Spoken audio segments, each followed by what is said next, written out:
Win big in 2024 with Team Sync from RotoBall, or import your fantasy teams and sync your leagues. Get customized tools and tailored advice for your specific rosters and scoring settings, including live recommendations from the Live Draft Assistant, Free Agent Finder, and Lineup Optimizer. Sync an unlimited amount of NFL, MLB, NBA, and NHL fantasy teams from all of the major fantasy platforms. Get a discount for any premium pass using my promo code KNUCKLER. Just visit rotoballer.com/radio and start rotoballing like a boss. This podcast is also brought to you by Parlay Play Fantasy Sports. Use my referral code RotoBrady. Get that sweet, sweet deposit bonus. They got free contests, paid contests coming to a state near you. They're slashing lines and giving out boosts all day long. Check it out. That's a fun platform.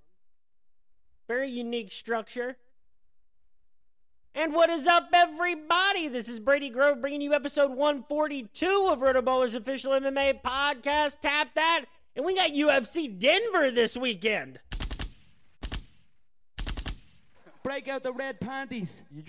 Follow me on Twitter at RotoBrady. We got PFL Mania action, LFA, for picks on all major MMA promotions and boxing events and all that sort of stuff. Follow me on Twitter at RotoBrady. Follow the podcast at Tap That MMA Podcast on Facebook, YouTube, and Spotify. I'll be in the RotoBaller MMA Discord on Saturday. Come out. Let's talk about UFC Denver. Let's talk about what you're doing here.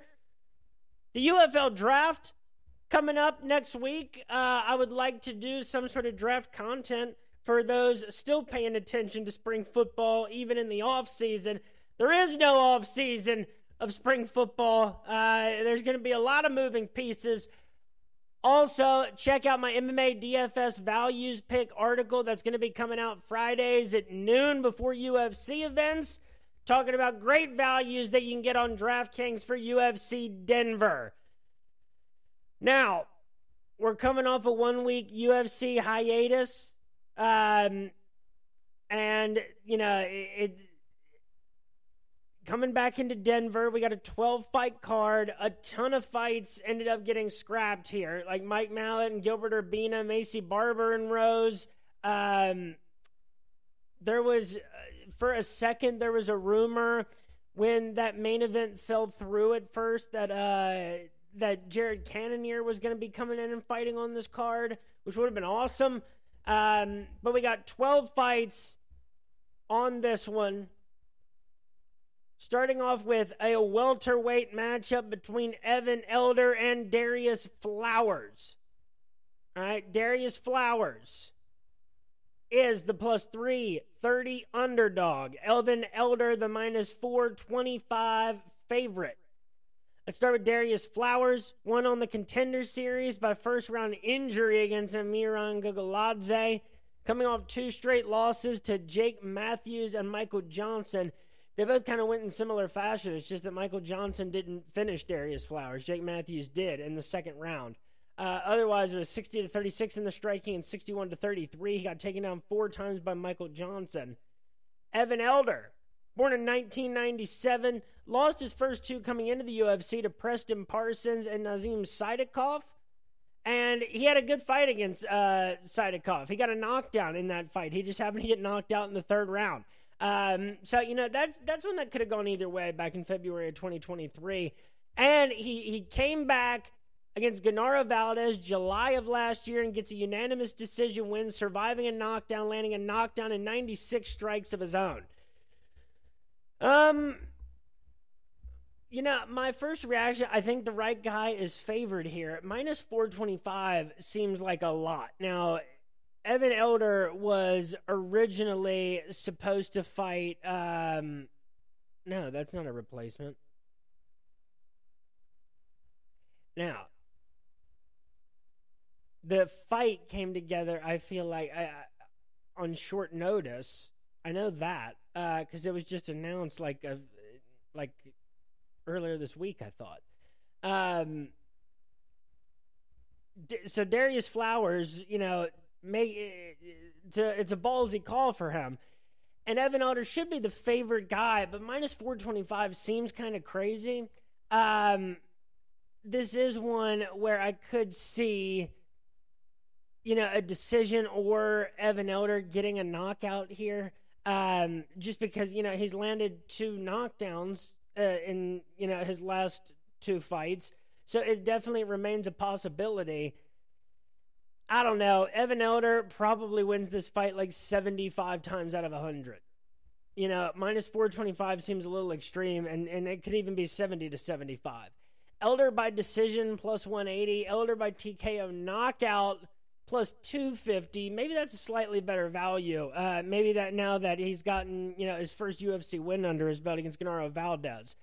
But, Evan Elder, I don't have, a ton of reason to trust him a crazy amount. I just don't think there's a bunch of, I just don't think there's many reasons either to love Darius Flowers, even as the heavy underdog here. Next up, we got a middleweight matchup between Josh Friend and Andre Petroski. Ultimate Fighter semifinalist Andre Petroski, who is the minus 108 underdog. Friend, the minus 112 favorite. I am seeing it at Pick'em, minus 110 for each in different places. It is a close matchup, but, on that one, Friend, this is a guy that, after his 2 wins against Cedricus Dumas and Jamie Pickett, I thought had maybe the worst resume of an active UFC fighter who was 2-2 in the promotion.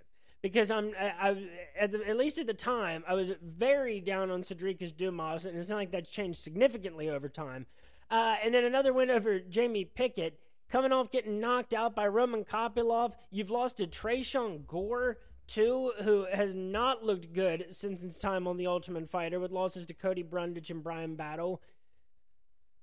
Andre Petroski, on the other hand, this is a dude that was winning a ton of these fights.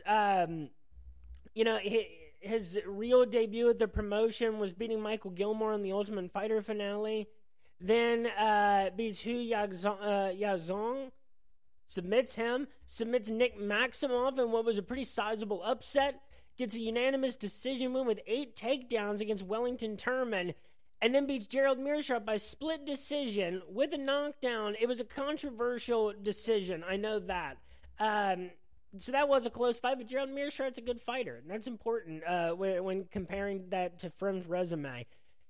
Petroski is coming off 2 straight losses. To Michel Pereira back in October of last year, and a second-round knockout loss to Jacob Malkoun. And remember, that was where Andre Petroski split his skull open on Jacob Malkoun's hip. So, not to say that that's not a loss. That is a little bit more of a freak loss. So, here's the thing. I am all on Andre Petroski for this one. Friend, I can't get over those 2 wins. And against Cedricus Dumas, and that one, oh boy, that was kind of just a weak fight, Friend, let's say, because I give Cedricus not much credit. I mean, Cedricus Dumas only landed 20 strikes in that fight, and that was, let's say, that was right before Dumas goes on to get a win against Cody Brundage in a fight that saw 20 combined strikes over 3 rounds.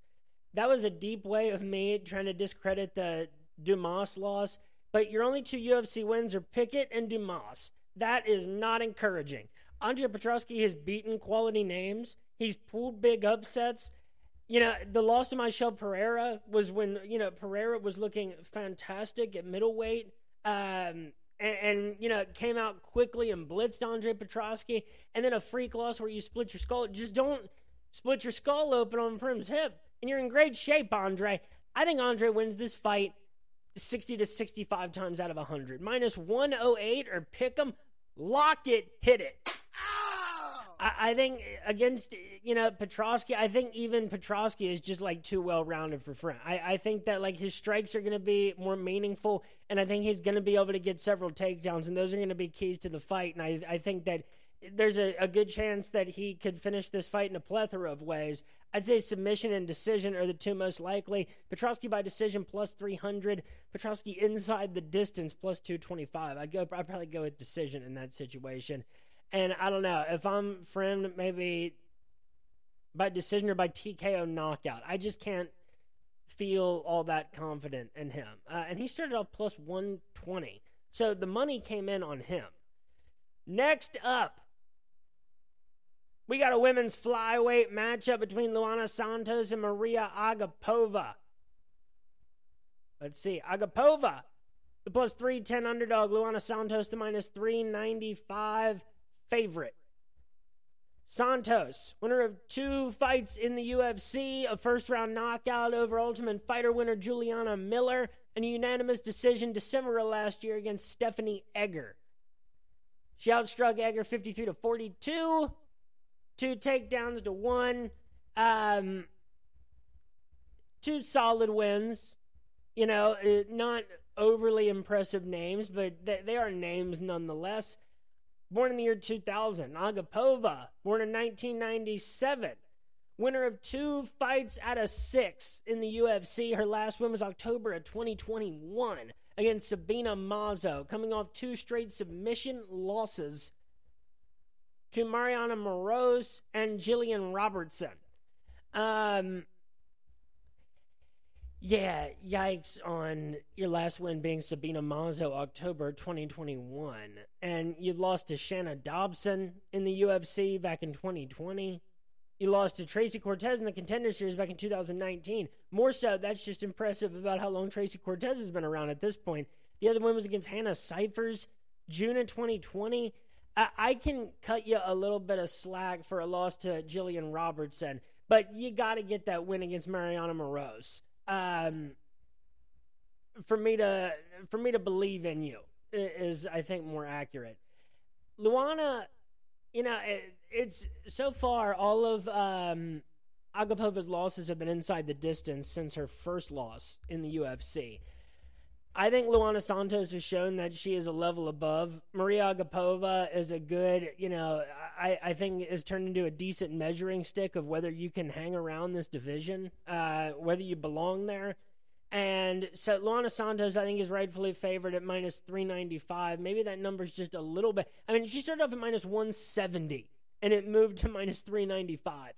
I think Luana Santos wins this fight like 75 to 80 times out of 100. So I'm not touching Agapova as an underdog, and minus 395. It's not. I don't think it's that much separated to where like you consider using that minus 395 in a parlay. I don't think that it's a good value from that perspective. But Santos inside the distance plus 100, hit it. I meant that one.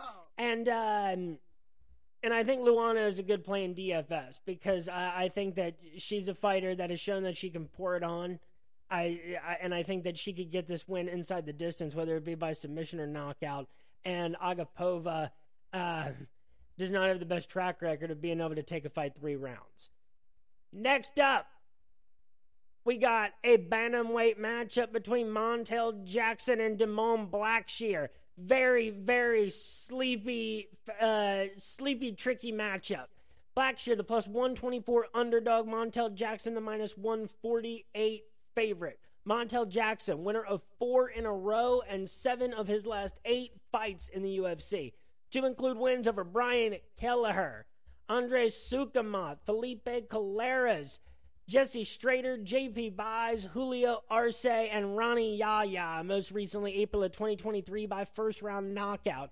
His only 2 losses in the UFC are to Ricky Simone and Brett Johns, both by unanimous decision. And he outstruck both of those fighters. He just got taken down a combined 15 times in those 2 fights. That's a problem. Damon Blackshear, winner of 2 of 5 in the UFC. Losses to Farid Basharat. A draw against Yusuf Saleo in his UFC debut. A first-round submission. A twister against Jose Johnson. Love to see the twister. Tells you something about someone when they can pull it off. As a second-round knockout over Luan Lacerda, he is coming off a unanimous decision loss to Mario Batista. A fight that he outstruck Batista 90-79 and took him down 4 times to 2. You know, I love Damon Blackshear. I think that, like, in these spots, even though he's only gotten 2 wins, I think that, like, even in the fights where he ended up losing, and it's easy to look back on and question those decisions, but this is a guy that I think in the, like, plus 250 range, wherever he ends up being as a big underdog, he's just crafty enough for it to be worth it. This guy is a catcher. He can catch people, even though, he hasn't gotten, like, a signature win yet. And he's just managed to kind of hang around. But Montel Jackson has just looked really good since March of 2021. The activity level isn't necessarily where you'd love to see it, with his last fight being April 2023. He only fought once last year. But it is impossible to look past that, like, only Brett Johns and Ricky Simone have beaten him. They needed all 3 rounds to do it, and they only could of a mass combination of takedowns. Damon Blackshear, I think, is going to go for takedowns in this fight. I think his best shot is in the grappling, naturally. But, like, Blackshear is a guy that plus 124, I think if you like him at plus 124, then I think you kind of automatically like him inside the distance. That's plus 350. That's not bad at all for a sprinkle. I do think Montel Jackson is just the better fighter here. And I think that he probably wins like 60 to 65 of these out of 100. Maybe even a little bit more, just because I think he's less dependent on the finish. So, I don't know. Blackshear, all of his non-wins have needed to go the distance. I think he'll be able to get some takedowns to extend this fight out. Maybe Jackson by decision plus 140 is his best number. Jackson by TKO knockout plus 400. I think that's worthy of a sprinkle as well. But in DFS, I think that both of these fighters have value. And I think Damon Blackshear could probably be like in the $14 to $15, probably $14 range. Montel Jackson probably 16 to 17. And now I'm talking FanDuel. So just equate that with what that usually ends up being in DraftKings with some variation. But no, that is a very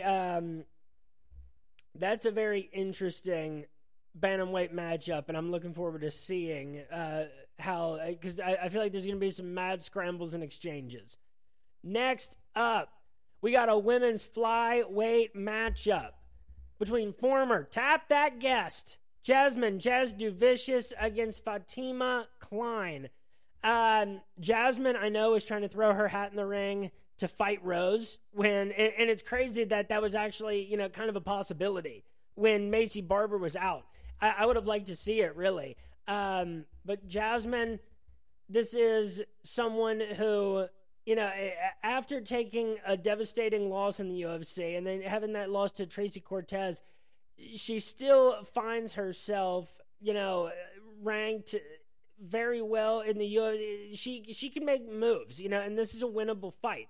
And let me see, actually.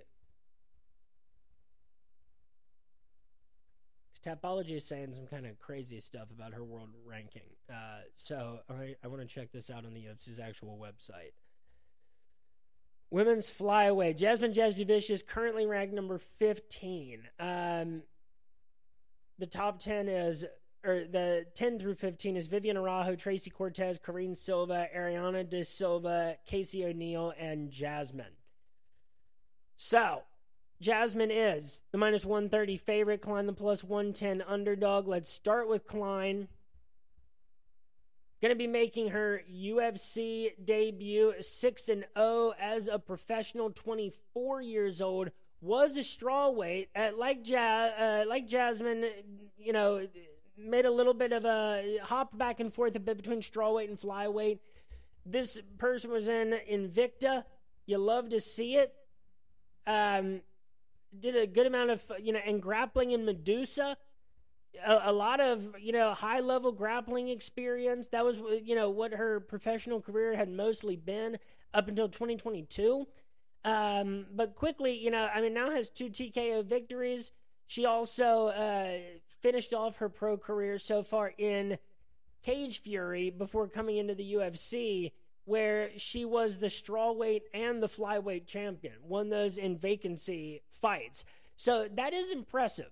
Fatima Klein is someone who absolutely has a future in whatever weight class that, she decides to put all of her, eggs in the basket of.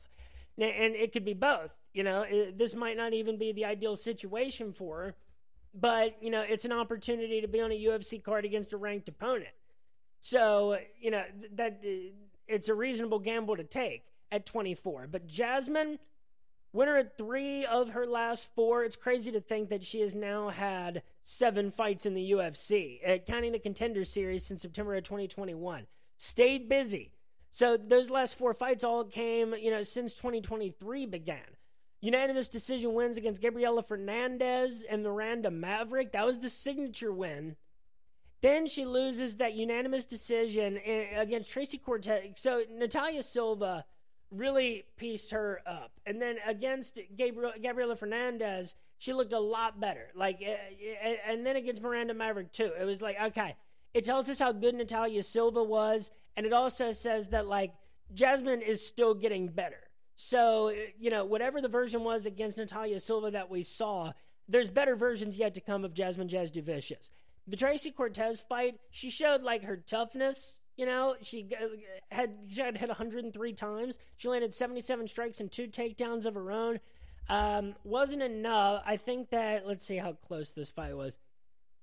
Yeah, it was only 29-28 on, one of the judges' scorecards. The other 2 had a 30-27. It was a thorough win for Tracy Cortez. But, since then,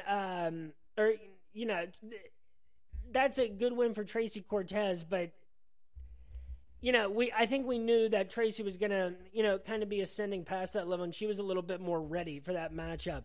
And, I mean, she did so much damage with her hands, and really it was, able to make it wear on Jasmine's face throughout that fight. But Jasmine is coming off a win this year, 3rd round anaconda choke. She destroyed Priscilla Cochera.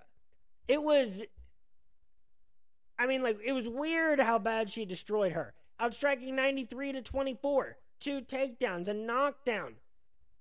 3rd round anaconda choke. Priscilla was not able to generate any sort of offense, and I think that this was a fight that was closely handicapped when it happened. And Jasmine was a great value. So, look. Klein, it's hard to submit her. It's going to be hard to submit her. I think that she will be able to survive. Now, Jasmine is going to be at threat here. I don't think she's going to be at threat to get, finished with Klein striking. But Klein by submission, that's plus 750. Keep an eye on that. That is one worth sprinkling on. That's her best chance of victory. Jasmine minus 130, I think, is a very fair number. I think she wins that fight 65 times, maybe 70 out of 100. I think Jasmine is just much more physically ready for the UFC women's flyweight division. She's proven it with wins that earned her spot in the women's flyweight rankings. Fatima Klein, great prospect at this weight class, but that is a really tough draw for your UFC debut. And if she wins it, then she's going to be, then that's huge. She's automatically a part of the conversation. And then it's where's she going to be at just even in a few years when she reaches her physical maturity? But for now, Jasmine minus 130, very reasonable. I think that Jasmine by decision plus 150, very reasonable as well. And I don't know, in DFS, I would consider Jasmine, especially since she's not a heavy favorite. Maybe she'll be at a reasonable price. And I see Jasmine really kind of trying to make a statement with this one and pouring it on. But I don't know, Klein's, grappling abilities might hamper Jasmine's, ability to rack up a lot of offense. We'll see. So Jasmine isn't necessarily someone I can say for sure that I'm going to be using in DFS this week. Next up, we got a flyweight matchup between Joshua Van and Charles Johnson. This one, I think, had to come, together on kind of a late notice as well. Been a lot of shuffling around in this world, and Joshua Van was really asking desperately for a fight because it was becoming such a problem, and they shuffled things around so much to come up with kind of this, mini prospect Grand Prix at flyweight. But Joshua Van, Where'd this go? There we go. Joshua Vann is the minus 238 favorite. Charles Johnson, who's becoming like the flyweight division's Kevin Holland almost, the plus 195 underdog. So, let's start with Charles Johnson. After, this guy, it was starting to look like, especially after wins against Zhalgas Zhumagulov and Jimmy Flick. All right. Those are 2 wins that he got, and he was starting to get attention, and, people didn't want to take too much away from him for that dominant loss to Muhammad Makayev. But then he loses those 3 in a row.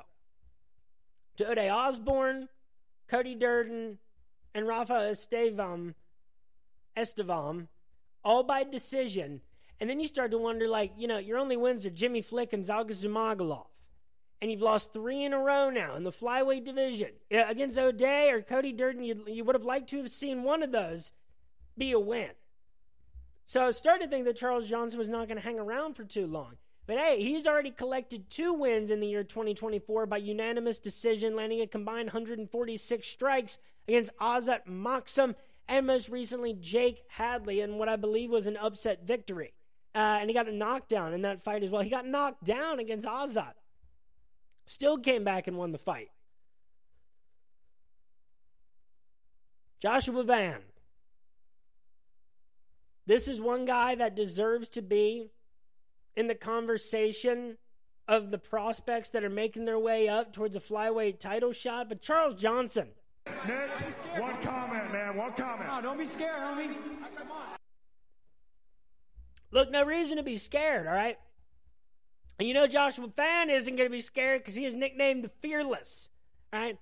This guy came into the UFC with a combined 276 strikes landed against Zhalgas Zhumagulov and Kevin Borjas. Now, 178 strikes were landed against him in those 2 fights, but they were both decision wins. And now he's coming off a second-round knockout victory against Felipe Bunez. I haven't seen that spelling of, or that last name before. That is an awkward pronunciation. But landed 83 strikes just into the second round and got a knockdown on way en route to the knockout. So, Joshua Vann has absolutely looked impressive. And he's a young dude.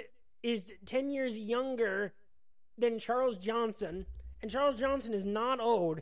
Joshua Vann looks dangerous. He throws with a lot of volume. This is one, though, that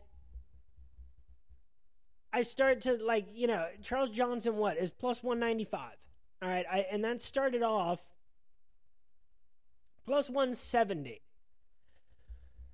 I think Charles Johnson is absolutely live in this one. I think that this is another fight where I think there's going to be, probably a combined 200 strikes landed in this fight.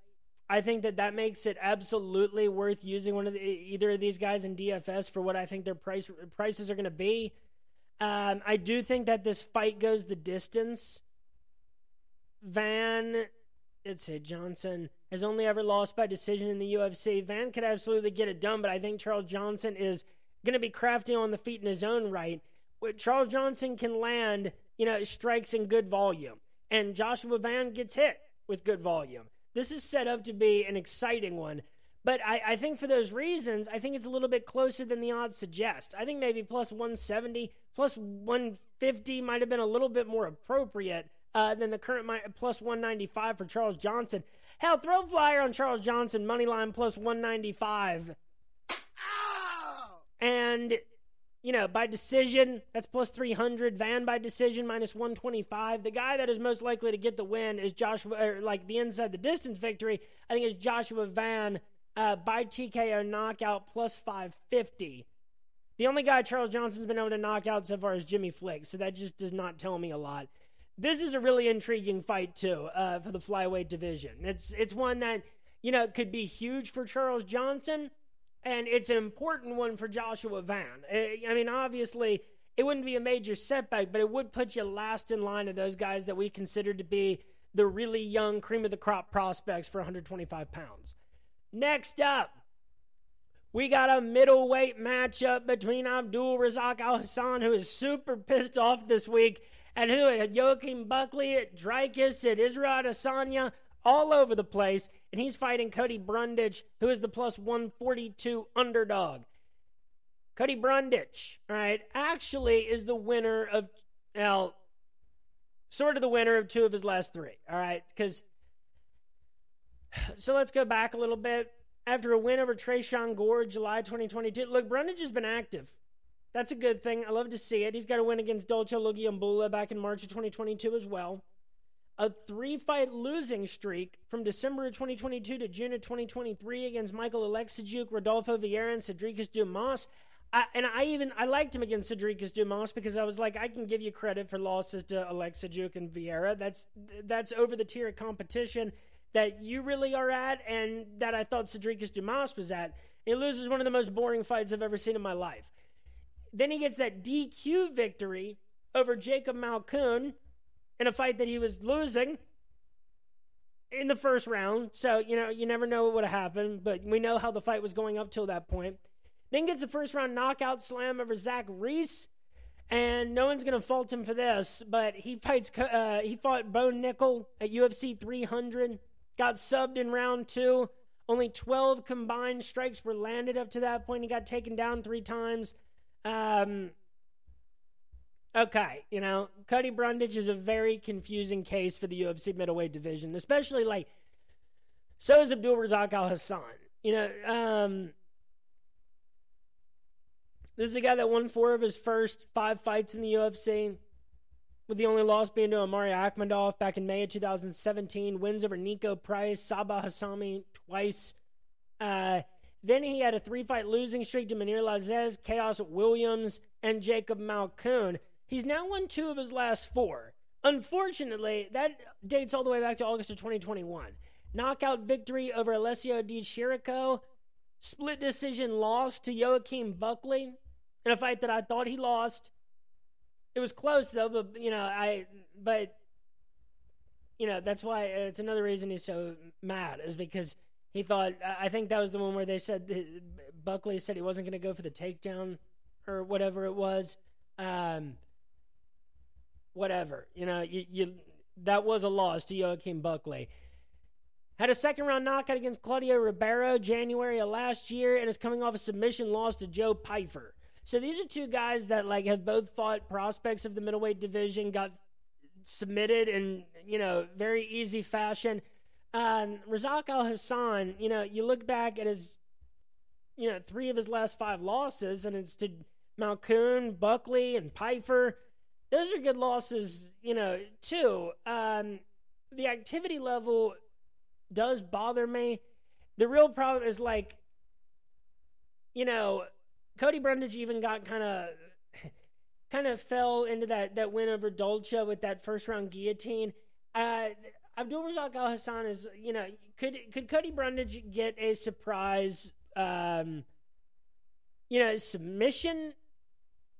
That's very possible. This guy's just not done much winning in the UFC, and he's had his chances, against the likes of William Knight. The Tresean Gore win just looks, worse and worse as time goes on. The Cedricus Dumas loss looked so bad. Razak Al Hassan, I just think, can, do a little bit more damage with his strikes. I think, all of his wins in the UFC are by knockout. So, I think that's where I just logically have to go, is Razak Al Hassan. I think Brundage, if he was plus 195, something like that, I think would be worth a look. But plus 142, I still have to say that Razak Al Hassan is the guy better suited to win this fight. I think he does it by TKO knockout, minus 120. Hit it. And I think he probably wins this fight 70 times out of 100. I don't know. Neither of those guys is very reliable. So that might be one to stay away from. Next up, we got a featherweight matchup between Julian Erosa and Christian Rodriguez. Rodriguez, the minus 238 favorite. Erosa, the plus 195 underdog. Always intriguing to see Julian Erosa at those numbers. He started off at plus 142 until we got to this point. Christian Rodriguez, winner of 4 in a row, 5 of his last 6, including the Contender Series. His only loss in the UFC is by unanimous decision to Jonathan Pierce. He outstruck Pierce 26-18, but got taken down 6 times to 2. In this 4-fight winning streak, it started off with an anaconda choke against Joshua Weems, then 3 straight decisions over Raul Rosas Jr., Chiwi, unanimous decision victory over Cameron Simon, and a split decision victory over Isaac Dulgarian. All right, so he got taken down 7 times by Dulgarian, still won by split decision. He outstruck Cameron Simon 83-73 with 3 takedowns, and he dominated Raul Rosas Jr. Outstruck him 29-2. Got taken down 3 times to 1, but, those 3 takedowns didn't end up meaning much. So a very impressive run here by Christian Rodriguez, born December of 1997. Julian Erosa, born July of 1989. Juicy J, as he's known. This guy's won 4 out of his last 6 fights, dating back to September of 2021. He's had a lot of fights in the UFC. Fought some good fighters. Wins over Nate Landwehr and Sean Woodson. But this streak of 4 of his last 6, he had 3 in a row against Charles Jourdain by Darce choke. Steven Peterson, who he outstruck 155-148 with 3 takedowns, and unanimous decision win over Hakeem Dawodu, outstriking him 92-74 with 2 takedowns by unanimous decision. Then 2 straight knockout losses to Alex Caceres and Fernando Padilla. And then coming off a first-round guillotine win against Ricardo Ramos March of this year.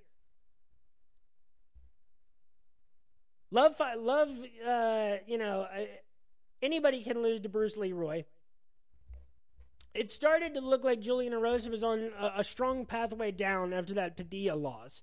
Coming back against Ricardo Ramos was huge, and that 3-fight winning streak, it was really impressive. And it's still a reason, when you see his crafty submission skills, when you see him, landing 92, 103, 155 strikes in fights where I know he was, an underdog in, or at least the fights were closely handicapped, it shows why even right now I consider Julian Erosa a valuable play in DFS and a valuable play as a plus 195 underdog. I think right now I have to say that Christian Rodriguez is the guy that I consider the most likely to win this. I think probably by decision. I think that the problem being you are going to have to you're either going to have to slow Julian Erosa down or you're going to have to out-volume him. That is a difficult task. And honestly, you know what? From what I'm saying right now, I think just value-wise, I think I kind of have to go with Julian Erosa. This guy's fought a lot of tough dudes in the UFC. I think Christian Rodriguez, wins over 2 really good young featherweights. But the fight with Rodriguez or with Simon was at bantamweight. Then he moved up to featherweight against Isaac Dulgarian. So, wins against 2 good young bantamweights. But this is a different weight class. I think it's going to be... I think Erosa's set up nicely here. This is going to be a really tough matchup for Christian Rodriguez. I think minus 238 for him is a little much. I think Erosa can win this fight anywhere from 40 to 50 times out of 100. Plus 195. Hit it! Nick, one comment, man. One comment. No, don't be scared, homie. Come on. And Juicy J isn't scared. Next up, and I would, again, Julian Erosa is very playable in DFS. I think he's going to be affordable. And I think there's a very good chance that he scores well in a victory, as we have seen. Now, 4 fights remaining. We now get to a welterweight matchup between Gabriel Bonfim and Angel Loosa. This is an interesting one. Loosa plus 270, the underdog. Bonfim, the minus 340 favorite. So Bonfim is coming off that crazy upset loss to Nicholas Dalby back in November of 2023. And it kind of calls into question a little bit where Bonfim's actually at. Still young, born in 1997. 3 submission victories to start off his run in the UFC. then gets caught against Dalby, who, was just doing this to people. He won several in a row as a heavy underdog. So it's very understandable. It's an understandable spot to get caught young in your career. You do start to wonder, though, like Bonfim with wins over Trey Waters, Manir Lazez, and Trevin Giles. Exactly how high is that prospect status? I think it was called into question after that loss. Now, Ane Loosa, 2 straight losses coming into the UFC. All of his fights up until the last one, which we'll get to, all went the distance. Lost to Jack Della Maddalena in the Contender Series in 2021. Lost to Manir Lazez by unanimous decision. Got outstruck 141-88 back in April of 2022. Then a 2-fight winning streak where he scored well. Landed 129 and 98 strikes respectively against A.J. Fletcher and Reese McKee, with 8 combined takedowns en route to 2 unanimous decision victories. The last one being September of 2023. Then this fight where he was getting beat by Brian Battle. And then there's the eye poke. Loosa can't continue, however you feel about the way that he came to that decision. Yeah, the point is, I think he was getting beat up to that point pretty handily by Brian Battle. Don't do this. You cannot do this, So 2 guys coming off real question mark performances here. And I don't know. I think, you got to go Gabriel Bonfim here. Reese McKee and A.J. Fletcher, those wins are good to keep you around in the division. You can stay around in the UFC for a good amount of time if you just get wins. Even 2 out of your 5 fights against the likes of McKee's and Fletcher's if you just work with them. But Bonfim, I think, is going to be real hungry after that loss to Nicholas Dalby that he probably doesn't think he should have let himself take. The loss, that is. And it's proven tough to finish on Loosa, but, Bonfim has, held his own on the feet for as long as he has necessarily had to, just not against Nicholas Dalby. I think that he'll be a little bit more careful now. I think he'll correct some of the mistakes that he's made. Loosa, I just don't like where he was at in that Brian Battle loss. And, I think Loosa will throw volume at you, even in a loss. That's what we've seen. So Gabriel Bonfim is going to have to be prepared for that. But I think that he will be able to do some damage with his hands, and I think Loosa is going to be a little too Loosa, and a little too loose out there, Loosa-goosa, and I think he's going to fall into a dangerous situation and put himself at risk of getting subbed by Bonfim. Bonfim is the minus 340 favorite. That one does seem a little crazy. It started off plus 300 for Loosa, and it's worked its way down a little bit. Bonfim by submission, plus 120. Bonfim by decision, plus 275. That's more a bet on how Loosa tends to go the distance more than anything. But we haven't seen that out of Bonfim yet. I think if you're going on Loosa, you go by decision, plus 500. Just in being able to avoid this submission and landing, a greater volume of strikes over the course of the fight. That's what I think that stat line will look like in a victory for Ane Loosa. I'm more interested to see, I think it's a good matchup. I'm going to be rooting for Bonfim here. But, Loosa does present a real test after losing to Nicholas Dalby. And it's like, Loosa's definitely a guy you got to come correct against, because otherwise, if you're not ready for that and you're not in the place mentally to bounce back from a huge upset loss, you could find yourself on a 2-fight losing streak. And, people talking about your prospect status is a thing of the past, whether that's fair or not. It isn't really fair. We've seen a lot of guys move past a lot of troubles. For God's sake, Charles Oliveira was in the UFC for about 30 years before he became champion. I think he was 18 years old when that still happened. So people can hang around and make improvements for sure. But, the doubters came out in full force after Bonfim got knocked out by Nicholas Dalby. Next up, we got a lightweight matchup between Drew Dober and Gene Silva. Silva, the minus 118 favorite. Drew Dober, the minus 102 underdog. This started off as Dober minus 155, and he's now a very slight underdog. That is wild. For Dober, all right, coming off 2 straight losses, or not two straight, 2 out of his last 3. And I am kind of questioning how I was thinking about this fight at first. There was a time where Drew Dober deservedly, was a favorite and deservedly occupied the rankings. He still won 4 of his last 6 fights. He's just lost 2 of his last 3. Knockout victories over Terrence McKinney, Rafael Alves, and Bobby Green to speak of since March of 2022. The loss to Matt Frivola came as a surprise, May of 2023. He's coming off a unanimous decision loss to Renato Moicano. He did have 1 win in 2023, a first-round knockout victory over Ricky Glenn. Gene Silva, December of 1996 is when that dude was born. 3 straight wins in the UFC. All 3 of the first fights, including the Contender Series, were at featherweight. All right, Drew Dober's a tank of a lightweight, at least for a guy that's coming up from featherweight. But Silva coming off a second-round knockout victory over Charles Jourdain, June of 2024. Let's see. Dober was originally supposed to fight Mike Davis. So this is another fight that was aided by a late replacement. Respect to Gene Silva for jumping up to lightweight in short notice after that knockout against Charles Jourdain. I don't think that this one's going the distance. All right? I think whoever wins this fight's going to win it by knockout. I think a bet on either guy is a bet by them to win by knockout. Dober by knockout plus 175. Silva by knockout, that's plus 185. All right? I think that's very accurate. I think both of these guys could be plays in DFS. I think this is almost a 50-50 matchup, and I think it's accurately handicapped.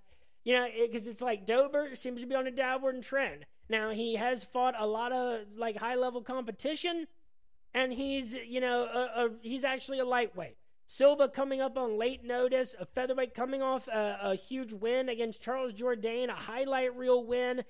The guy with the lesser experience, the guy fighting at the smaller weight class, it bounces out about even. So, I will say, the win over Charles Jourdain was good. I like Gene Silva. I still think you're getting a pretty good deal with Dober by TKO knockout. I think both those bets, Dober or Silva by knockout, I think are very reasonable. But I do think this is like a 50-50 matchup. And I'm seeing it at Pick'em some spots too. I very reasonably see plays on both and in DFS as well. So if I have to really give a pick, I'd have to say Dober is just very slightly the better value. But my thoughts on that could change. This is one I could go continuously back and forth on. And Dober is, 8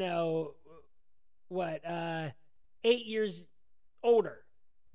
So maybe I do lean Silva. I'm going to say that I'm leaning Silva. If you find them at Pick'em, I'd go Silva just because I think he maybe wins 51 of those fights out of 100. I think he's the more likely guy to win more than 50, even though this could be a coin flip matchup. Jesus, what work it took me to get to a conclusion on that one. I still don't know how well I even tied it up. Now we're on to the co-main event of the evening.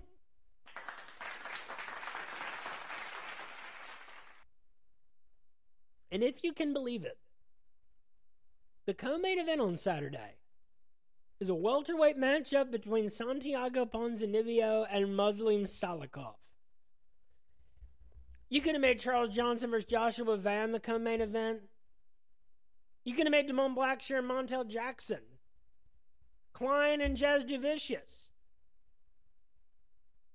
Loosa and Bonfim. Dober and Silva. How in the hell does Muslim Salikov versus Santiago Ponzinibbio become the co-main event of this one? Very interesting slating there. Salikov the plus 154 underdog. Ponzinibbio the minus 185 favorite. Salikov. He had a 5-fight winning streak from April of 2018 to June of 2021. Since then, he has lost 3 of 4 fights.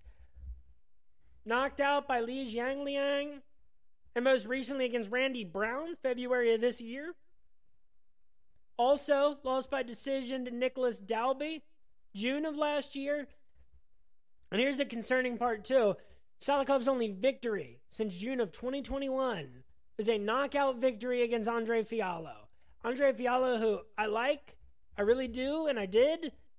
But we see how little that win really means in retrospect now that Fiallo has gone on to get cut from the UFC and even lost in the fight that he took subsequent to that in UAE Warriors. As a UFC veteran, that's a quick fall. Santiago Ponzinibbio, born in 1986. Salikov born in 1984. Damn. Why is this the co-main event? Whatever. All right, and Ponzinibbio, kind of similar thing happened. Ponzinibbio went on a 7-fight winning streak from December of 2015 to November of 2018. That included wins against Gunnar Nelson, Mike Perry, and Neil Magny. He has a win against Sean Strickland back in February of 2015.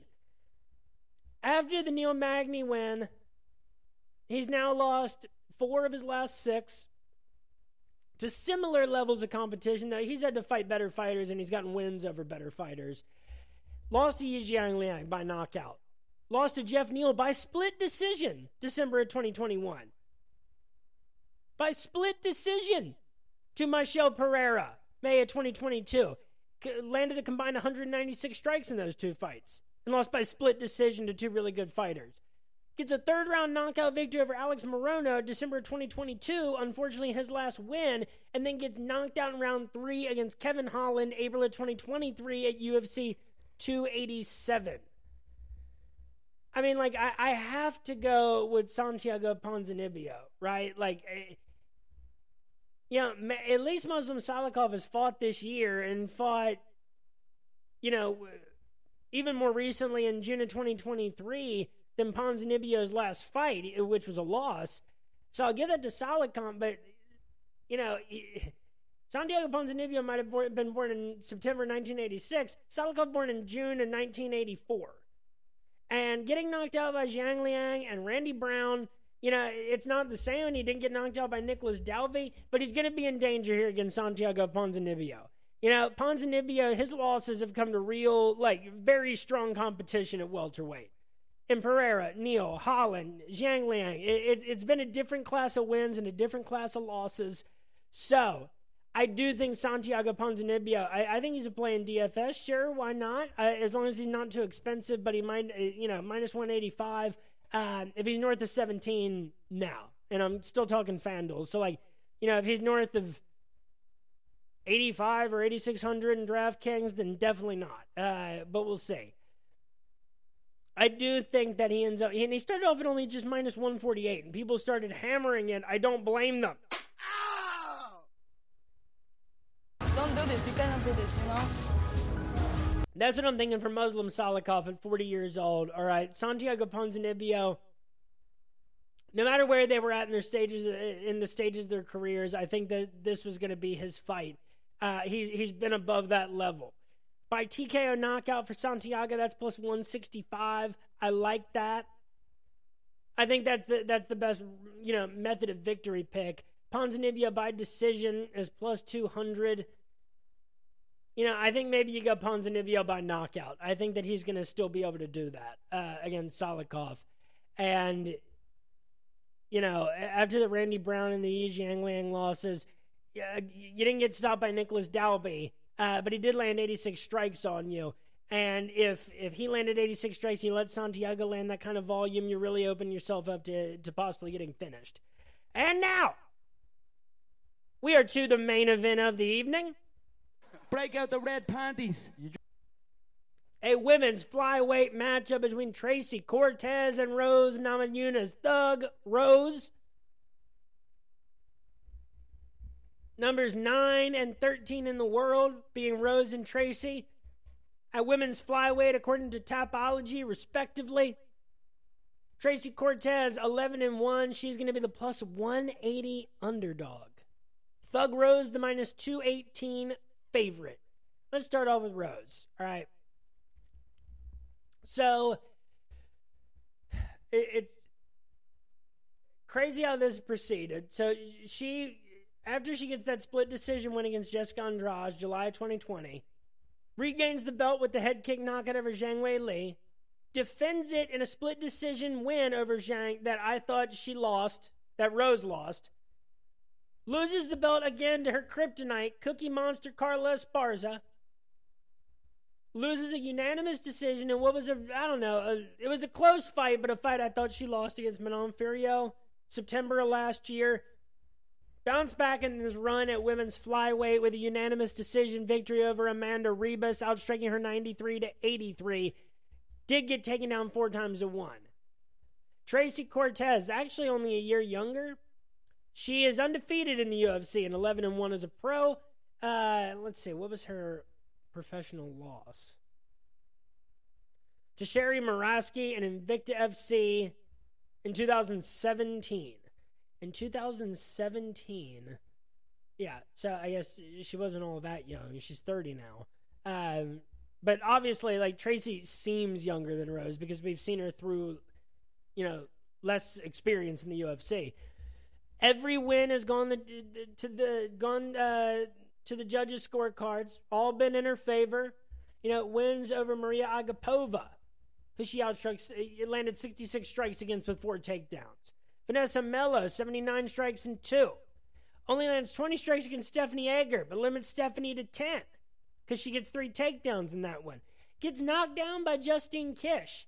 Gets the split decision victory, outstriking her 66-55 with 3 takedowns. Unanimous decision victory over Melissa Gatto in what was a close fight. And then really, I would have questioned... Obviously, I would have had massive questions about Tracy Cortez versus Rose before the Jasmine win, where she landed 103 strikes and looked phenomenal in the damage that her punches were doing. Rose, especially thinking about how close some of those losses have been for Rose, and coming off the Amanda Ribas win, maybe I'm rethinking this one a little bit. I do still think that Tracy Cortez is probably the value here at plus 180. And I think that both of them, I wouldn't take Rose in DFS. I think that we've seen too many fights play out weird where, Rose is another fighter that can kind of, put you to sleep a little bit, kind of limits your offense. She's able to win some slow fights. But, she's very sneaky in how she does her damage. I think Cortez is the value at plus 180. I probably think that, Cortez can win this fight 40 to 45 times out of 100. I think that's very reasonable. We've just seen Rose in so many close fights lately. And Tracy just looks so good against Jasmine.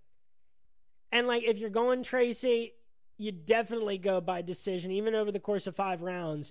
Plus 240. Problem is, this is a situation Tracy Cortez has not been in before in a 5-round matchup, and she's coming in on, late notice against Rose, who was preparing for Macy Barber. Rose has not won a fight inside the distance since she knocked out Zhang Weili. And that's going to be, even harder for her to do at flyweight. So I think if you're going with Rose, you go Rose by decision as well. That's plus 110.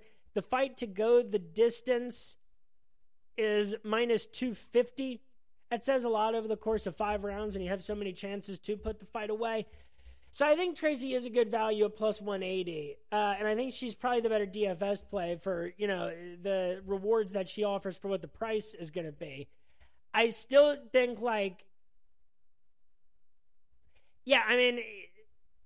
one way to beat Rose is just, her strikes... She's going to have some meaningful ones, but not all of them are going to be powerful and damaging. Tracy Cortez just looked like she had hit another gear against Jasmine Jasudavicius. And if she does what she did against Jasmine to Rose, then it's going to be a problem for Rose. And plus 180, I think, is reasonable, even with all these weird factors coming in. It started off as plus 163.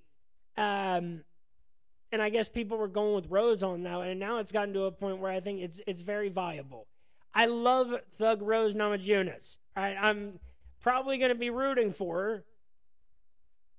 But, I think that this is a good spot for Tracy Cortez to catch Rose. Tracy Cortez is a flyweight. And she fought at bantamweight, against Justine Kish. Or not against Justine Kish, against Stephanie Egger. And against Vanessa Mello. She's a big flyweight, and I think that could be a problem for Rose in this one. Plus 180, I think that's good. I think Tracy Cortez and DFS, that's viable. I don't think I'm going to be paying for Rose this week. Folks, that is it for episode 142 of RotoBaller's official MMA podcast. Tap that. Come to the RotoBaller Discord, MMA Discord on Saturday. Let's talk about UFC Denver, your DFS, and your betting strategies. Follow me on Twitter at RotoBrady. That's where I make picks for all major MMA events, major boxing events, things on UFC Fight Pass. Talking about it at RotoBrady. Follow the podcast on Tap That MMA Podcast on Facebook, YouTube, and Spotify. Look out for my MMA DFS value articles coming out on Fridays at noon before UFC events. Folks, thanks for listening. We're back to UFC action. Enjoy it. Enjoy the wide world of mixed martial arts that's happening this week after boxing took over last weekend. And then after this one and a kind of uneventful UFC Vegas event that will be the week after, then we're kind of getting into some really exciting matchups once again. But we got UFC action, all right? And so that makes a Saturday worthwhile. Have yourselves a great weekend, and peace. Break out the red panties.